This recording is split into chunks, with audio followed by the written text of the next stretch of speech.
Well, welcome to the Gary Neville Podcast on an eventful evening at Old Trafford. Gary, where to start? How about we start with the red card? We don't see incidents like that too often. Only the third time in the Premier League that a player's been sent off for, inverted commas, fighting their own teammates. Thoughts on that to begin with? Should we start with the worst decision of the weekend? Me agreeing to do a second podcast yesterday, thinking United were going to go fourth.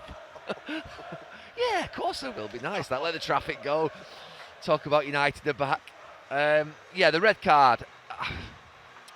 I'm torn between the referee making the right decision by the letter of the law. He's obviously slapped his own player. Whether you slap your own player or an opposition player, then that point around, is it negligible, subjective, versus I just felt like it could have been avoided and it could have been one that I think a yellow card, everyone would have said, okay, get on with it.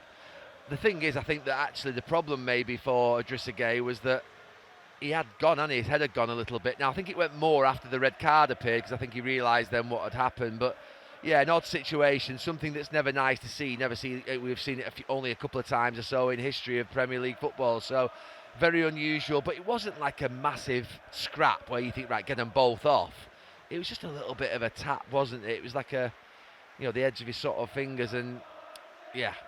Didn't have the best view of it either, so you're thinking to yourself, well, how much of a slap was it? But look, he's given the referee a decision to make. He's right on top of it, the referee, and he put his team, you would have imagined, in a very bad position, but didn't quite work out like that.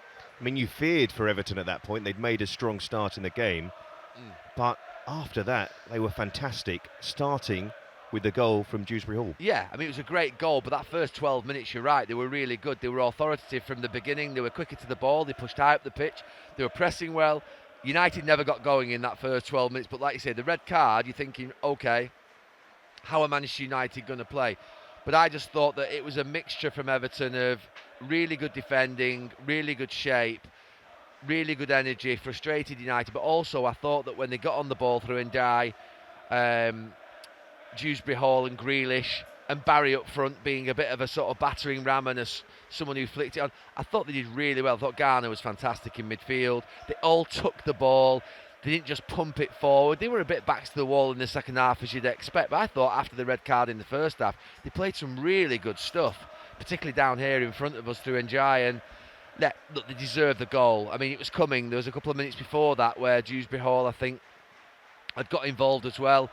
He cuts inside, he puts it into, I'm not going to say the far corner because it wasn't. I thought the goalkeeper probably should have done better with it. But look, they deserved it, Everton. I thought that they were absolutely magnificent in that first half after the red card to respond to what is quite a challenging situation, not just going down to 10 men, but the way in which you've gone down to 10 men, which can, to be fair, I mean, the rails, you can basically, you can fall apart after something like that, and they didn't do.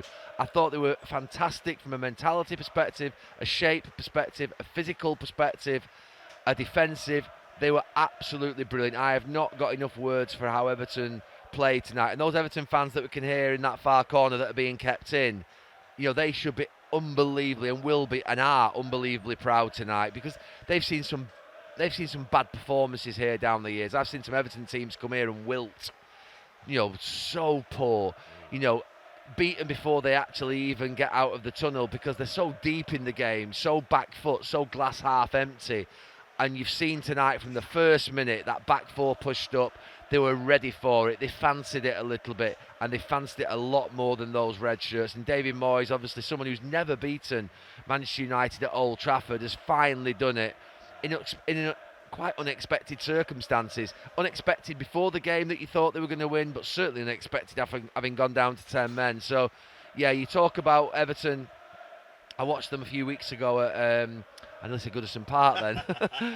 At Goodison Park. I'm going to carry on calling it Goodison Park. The Hill Dickinson Stadium.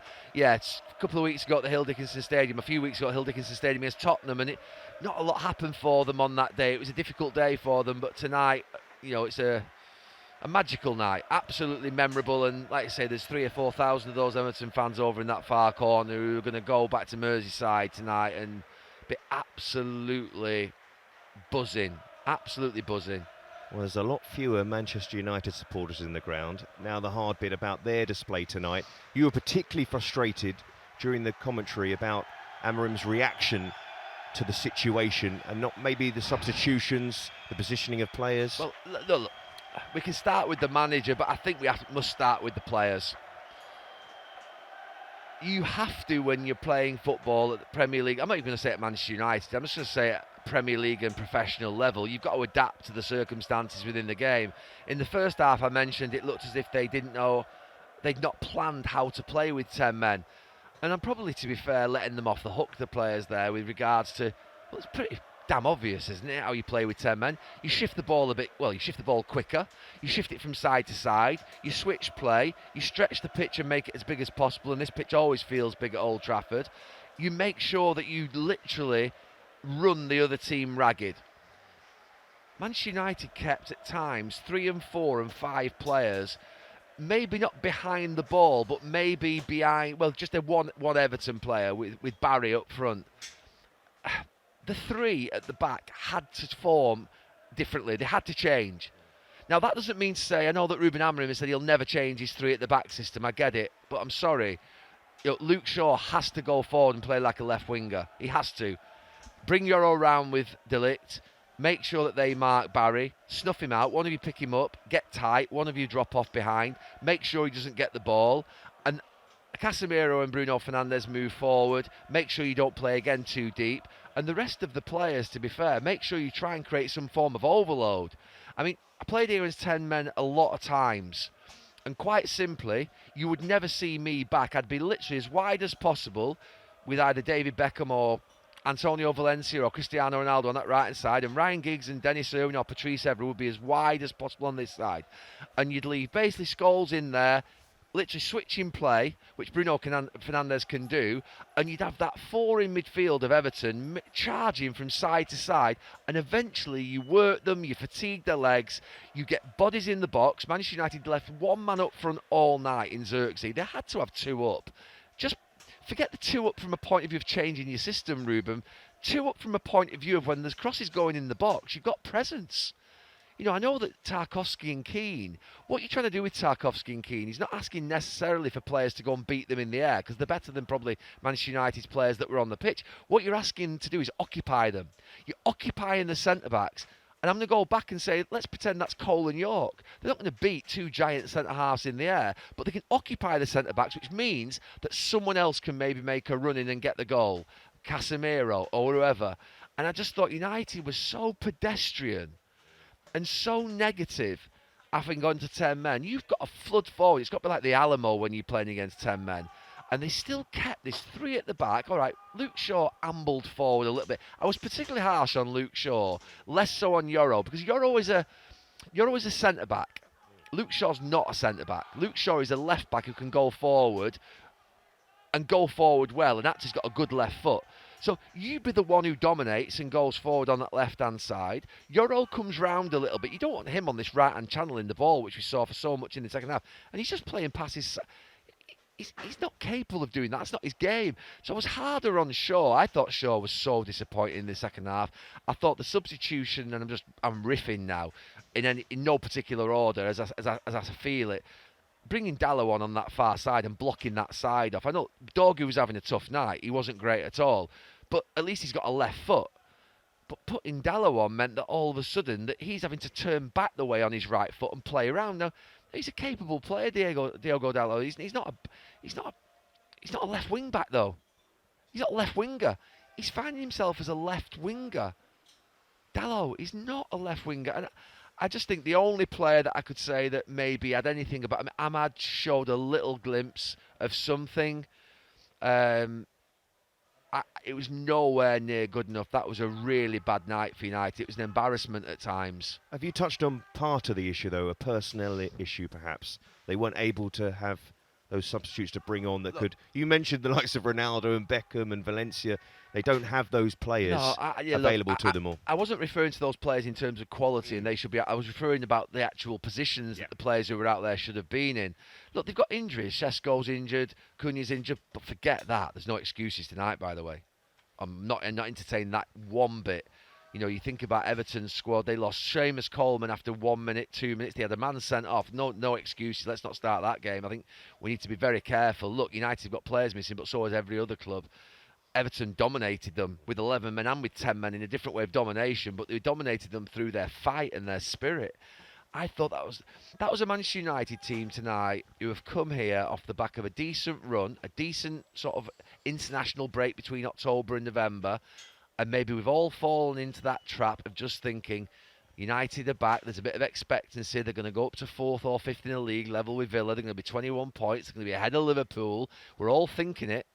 Let's be clear, let's be honest with ourselves. Why wouldn't we think it? You're playing against Everton, who we ordinarily, to be fair, beat here. And it's complacency.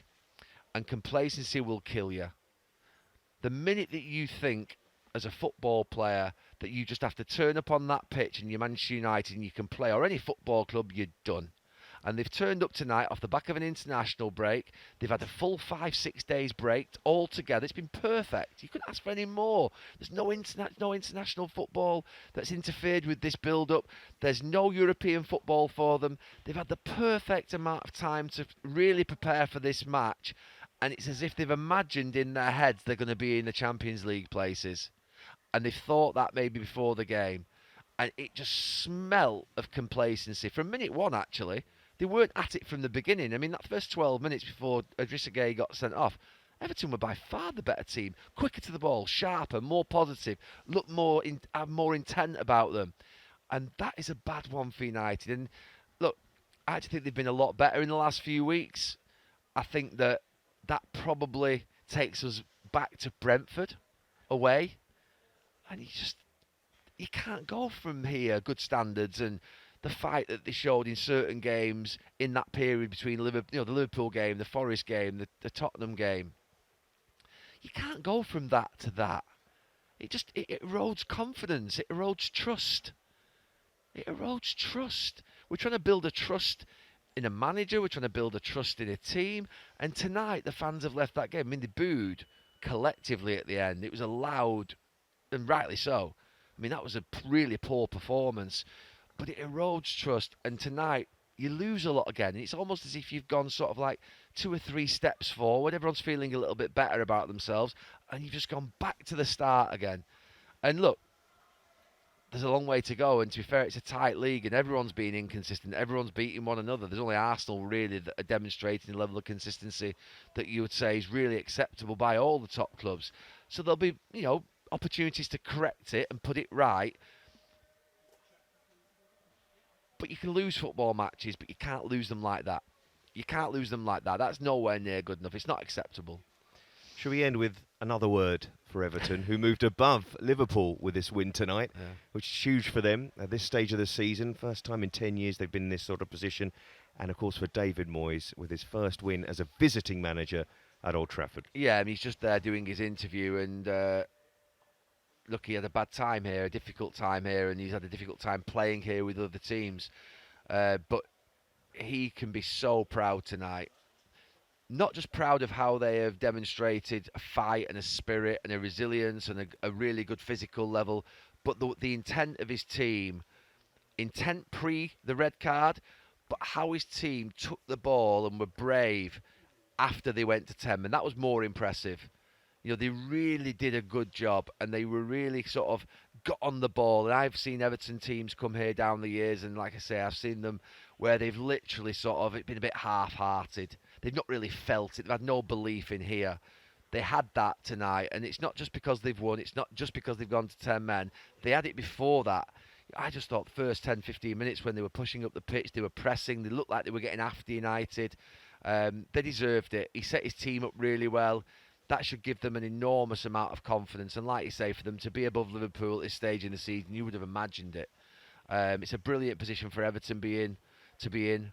And yeah, like I say, I think that you can have no qualms tonight if you're a Manchester United fan. And if you're an Everton fan, it's a night that you deserve because your team did you absolutely proud. And played better. They played a better football match. Full stop. Sometimes you can get smash and grabs with 10 men. Sometimes you can get smash and grabs with 11 men when you're a team that are a little bit lower down the league and a little bit less quality than the team that you're playing against. That wasn't a smash and grab. That was a fully deserved victory.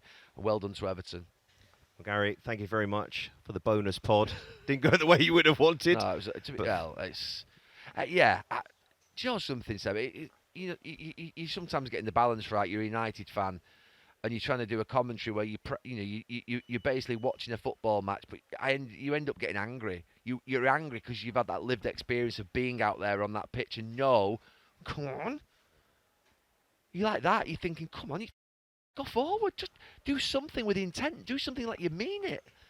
And so much in that second half you could look at and think it was wrong, and sometimes you can't put words around it, you can't explain it, you're just watching it, and it's apathy. It's apathy. And look, you sometimes get emotional as you talk as a fan, and sometimes you can get that balance wrong. But like you say, from a point of view of watching the other team play, you look at Everton, got full of admiration for them and deserved everything that they got tonight. But from a United perspective, you're thinking that you want your team to sort of just lift and go and grow and take the pressure off the manager, and that just takes it back. And we're at the start of the winter straight, the period of the season that I used to love most. Get the international breaks out of the way. You've got 10 or 15 games now without reply, without international breaks, without a lot of European football at moments during this period. It finishes obviously in December. So it's a really enjoyable period of the season where the Premier League really gets into its stride. And you've got to set off on that straight really, really strong. And Everton have done that tonight, and Manchester United haven't. It's a good way to end it, Gary. Excellent. Thanks very much. Thank you.